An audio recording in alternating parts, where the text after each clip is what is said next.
பொதுவாக மனிதர்கள் பேச்சு வழக்கிலே சொல்வார்கள், நாங்கள் திருமணம் முடித்தோம், எங்கள் நிம்மதிகள் எல்லாம் சென்று விட்டது, நாங்கள் திருமணத்திற்கு பிறகு எவ்வளவு அற்புதமாக நாங்கள் வாழ்ந்தோம் தெரியுமா, திருமணத்திற்கு பிறகு எங்கள் வாழ்க்கையில் சோதனைகள், சோகங்கள், பிரச்சனைகள், பொறுப்புகள் சூழ்ந்து விட்டது, என் வாழ்க்கையில் நிம்மதிகளை நான் இழந்து விட்டேன் என்பதாக. ஆனால் அல்லாஹ் தலையில் கொட்டி கொடுத்து திருத்தி கொடுக்கிறான். திருமணம் என்பது உங்கள் வாழ்வுக்கான அமைதி, நிம்மதி என்பதாக அல்லாஹ் பதிவு செய்கிறார்.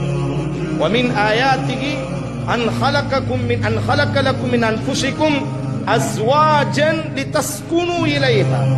உலகம் ஒருமித்த குரலில் சொல்கிறது, மேற்கத்தியவர்களினுடைய கலாச்சாரத்தின் ஊடாக திருமணம் முடித்தோம், நிம்மதியை நாங்கள் இழந்து விட்டோம், திருமணத்திற்கு பிறகு நாங்கள் நிம்மதியை இழக்குகிறோம் என்பதாக திருமணம் முடித்தவர்கள் யாரும் திருமணம் முடிக்காதீர்கள் என்பதை போன்று பேசுவார்கள்.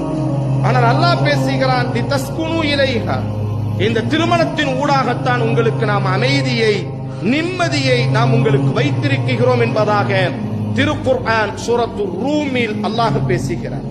வமன் அஸ்தகு மினல்லாஹி கீலா, அல்லாஹ்வை விட யார் உண்மை பேச முடியும்?